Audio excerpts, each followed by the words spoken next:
বিসমিল্লাহির রহমানির রহিম। রহমান রহিম আল্লাহ তাআলার নামে।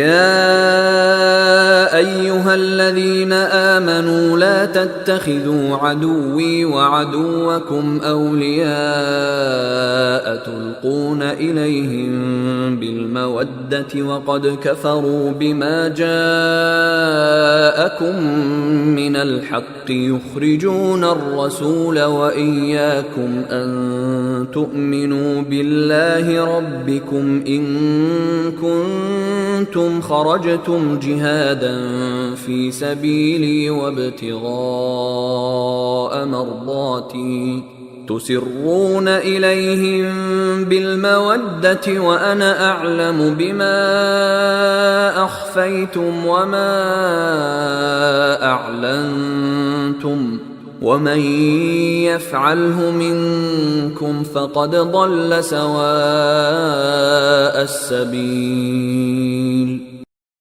হে ঈমানদার ব্যক্তিরা, তোমরা কখনো আমার ও তোমাদের দুশমনদেরকে নিজেদের বন্ধু হিসেবে গ্রহণ করো না।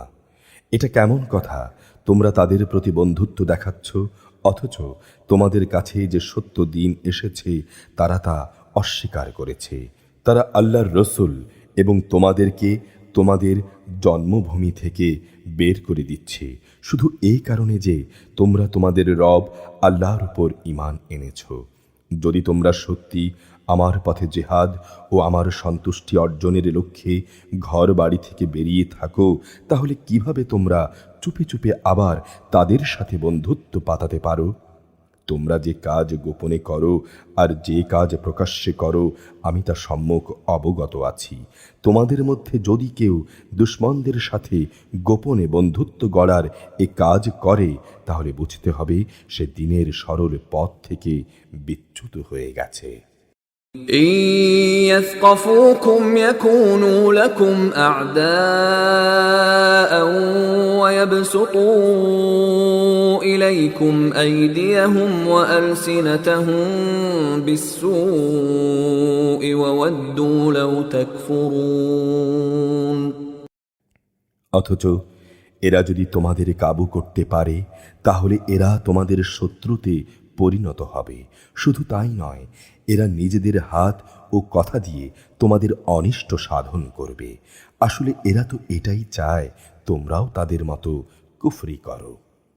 لن تنفعكم أرحامكم ولا أولادكم يوم القيامة يفصل بينكم والله بما تعملون بصير।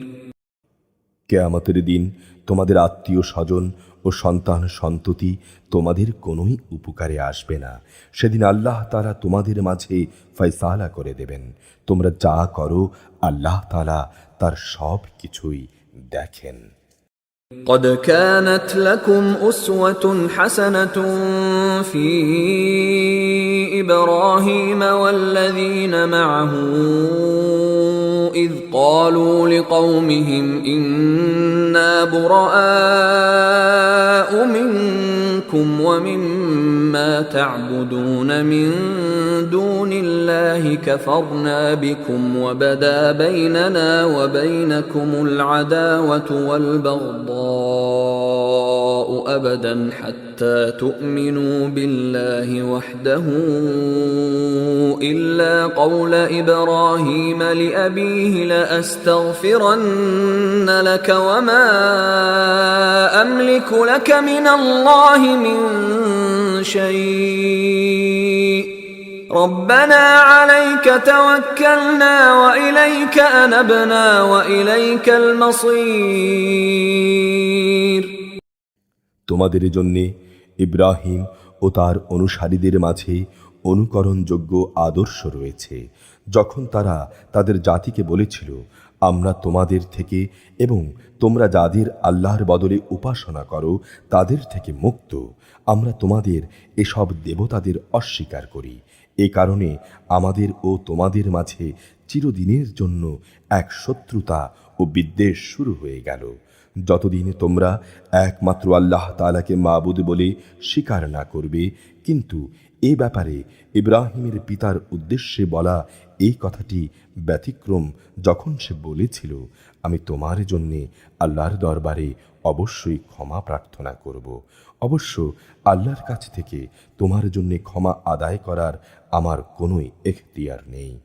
ইব্রাহিম ও তার অনুসারীরা বলল, হে আমাদের রব, আমরা তো কেবল তোমার উপর ভরসা করেছি এবং আমরা তোমার দিকেই ফিরে এসেছি এবং তোমার কাছেই আমাদের ফিরে যাবার জায়গা। ربنا لا تجعلنا فتنة للذين كفروا واغفر لنا ربنا إنك أنت العزيز الحكيم। হে আমাদের রব, তুমি আমাদের জীবনকে কাফেরদের নিপীড়নের নিশানা বানিও না। হে আমাদের রব, তুমি আমাদের গুনাহ খাতা ক্ষমা করে দাও। অবশ্যই তুমি পরাক্রমশালী ও পরম কুশলী।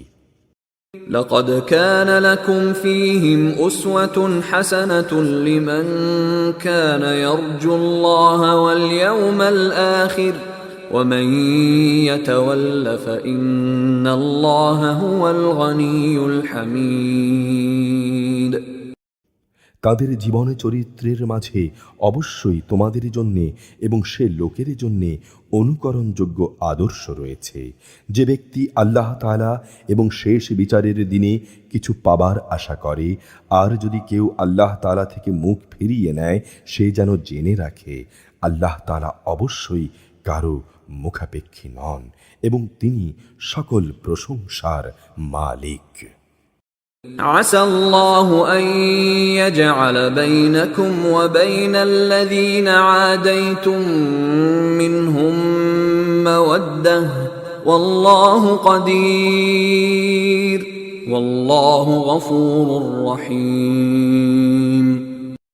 আশা করা যায় আল্লাহ তাআলা তোমাদের এবং যাদের সাথে আজ তোমাদের শত্রুতা সৃষ্টি হয়েছে তাদের মাঝে একদিন বন্ধুত্ব সৃষ্টি করে দেবেন। আল্লাহ তাআলা সবই করতে পারেন। আল্লাহ তাআলা ক্ষমাশীল, পরম দয়ালু।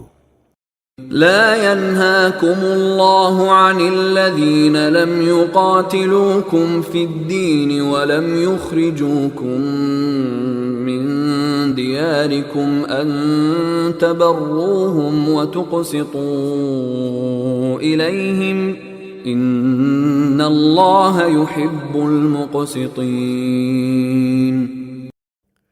যারা দ্বীনের ব্যাপারে তোমাদের বিরুদ্ধে কখনো যুদ্ধ করেনি এবং কখনো তোমাদের নিজেদের বাড়িঘর থেকেও বের করে দেয়নি, তাদের প্রতি দয়া দেখাতে ও তাদের সাথে ন্যায় আচরণ করতে আল্লাহ তাআলা কখনো নিষেধ করেন না। অবশ্যই আল্লাহ তাআলা ন্যায়পরায়ণদের ভালোবাসেন।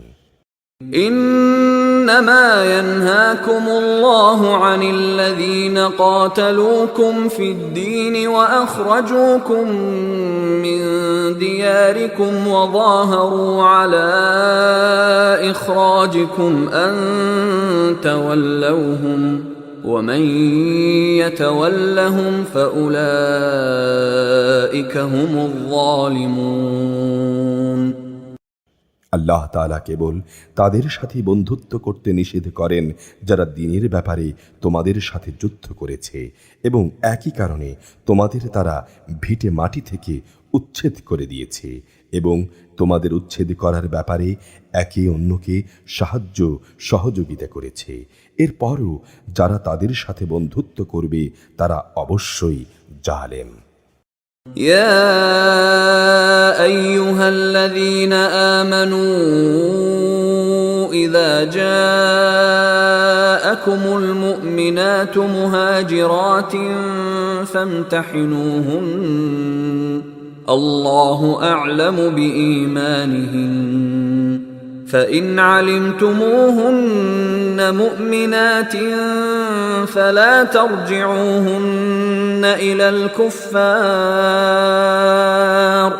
لا هن حل لهم ولا هم يحلون لهم وآتوهم ما أنفقوا ولا جناح عليكم أن تنكحوهن إذا آتيتموهن أجورهن ولا تمسكوا بعصم الكوافر واسألوا ما أنفقتم وليسألوا ما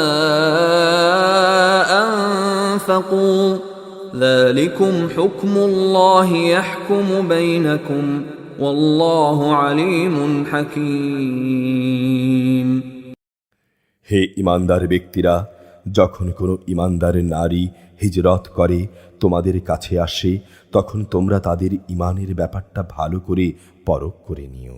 যদিও তাদের ঈমানের বিষয়টা আল্লাহ তাআলাই ভালো জানেন।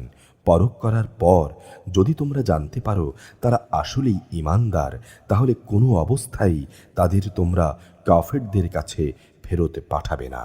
কারণ যারা ঈমানদার নারী তারা তাদের কাফের স্বামীদের জন্যে আর কোনো অবস্থায় হালাল নয়, এবং যারা কাফের তারাও তাদের ঈমানদার স্ত্রীদের জন্যে হালাল নয়। এমতাবস্থায় তোমরা তাদের আগের স্বামীরা তাদের জন্যে যা খরচ করেছে তা ফেরত দিয়ে দিও। অতঃপর তোমরা যখন তাদের মোহর আদায় করে দেবে, তখন তোমরা কেউ যদি তাদের বিয়ে করো তাহলে এতে তোমাদের কোনো গুনাহ হবে না। একইভাবে তোমরাও কাফের নারীদের সাথে দাম্পত্য সম্পর্ক বজায় রেখো না। এক্ষেত্রে তোমরা তাদের যে মোহর দিয়েছ তা তাদের থেকে চেয়ে নাও। একই নিয়মে যারা কাফের স্বামী তারা তাদের মুসলমান স্ত্রীদের যে মোহর দিয়েছে তাও ফেরত চেয়ে নেবে। এটাই হচ্ছে আল্লাহর বিধান।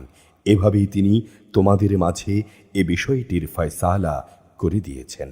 আর আল্লাহ তাআলা মহাজ্ঞানী ও পরম কুশলী। وَإِن فَاتَكُمْ شَيْءٌ مِّنْ أَزْوَاجِكُمْ إِلَى الْكُفَّارِ فَعَاقَبْتُمْ فَآتُوا الَّذِينَ ذَهَبَتْ أَزْوَاجُهُم مِّثْلَ مَا أَنفَقُوا وَاتَّقُوا اللَّهَ الَّذِي أَنتُم بِهِ مُؤْمِنُونَ। তোমাদের স্ত্রীদের মধ্যে কেউ যদি তোমাদের হাত ছাড়া হয়ে কাফেরদের কাছে চলে যায়, এমতাবস্থায় যারা তাদের হাত ছাড়া হয়ে গেছে তাদের জন্যে তারা যে পরিমাণ খরচ করেছে তোমরাও তার সমপরিমাণ অর্থ আদায় করে দেবে। তোমরা সে আল্লাহ তাআলাকে ভয় করো যার উপরে তোমরা ঈমান এনেছো। يا أيها النبي إذا جاءك المؤمنات يبايعنك على أن لا يشركن بالله شيئا ولا يسرقن ولا يزنين ولا يقتلن أولادهن ولا يأتين ببهتان يفترينه بين أيديهن وأرجلهن ولا يعصينك في معروف فبايعهن واستغفر لهن الله إن الله غفور رحيم। হে নবী, যখন ঈমানদার নারীরা তোমার কাছে আসবে এবং এই বলে তোমার কাছে আনুগত্যের শপথ করবে যে তারা আল্লাহর সাথে কাউকে শরিক করবে না, চুরি করবে না, ব্যভিচার করবে না, নিজেদের সন্তানদের হত্যা করবে না, নিজের হাত ও নিজের পায়ের মাঝখান সংক্রান্ত বিষয় তথা অন্যের ঔরসজাত সন্তানকে নিজের স্বামীর বলে দাবি করার মারাত্মক অভিযোগে অভিযুক্ত হয়ে আসবে না, এবং কোনো সৎ কাজে তোমার নাফরমানি করবে না, তাহলে তুমি তাদের আনুগত্য গ্রহণ করো এবং তাদের আগের কার্যকলাপের জন্যে আল্লাহর কাছে ক্ষমা প্রার্থনা করো। আল্লাহ তাআলা অবশ্যই ক্ষমাশীল ও পরম দয়ালু। يا أيها الذين آمنوا لا تتولوا قوما غضب الله عليهم قد يئسوا من الآخرة قد يئسوا من الآخرة كما يئس الكفار من أصحاب القبور হে ঈমানদার ব্যক্তিরা, আল্লাহ তাআলা যে জাতির উপরে গজব দিয়েছেন তাদের সাথে বন্ধুত্ব করো না। তারা তো শেষ বিচারের দিন সম্পর্কে সেভাবেই নিরাশ হয়ে পড়েছে যেমনিভাবে কাফেররা তাদের কবরের সাথীদের ব্যাপারে হতাশ হয়ে গেছে।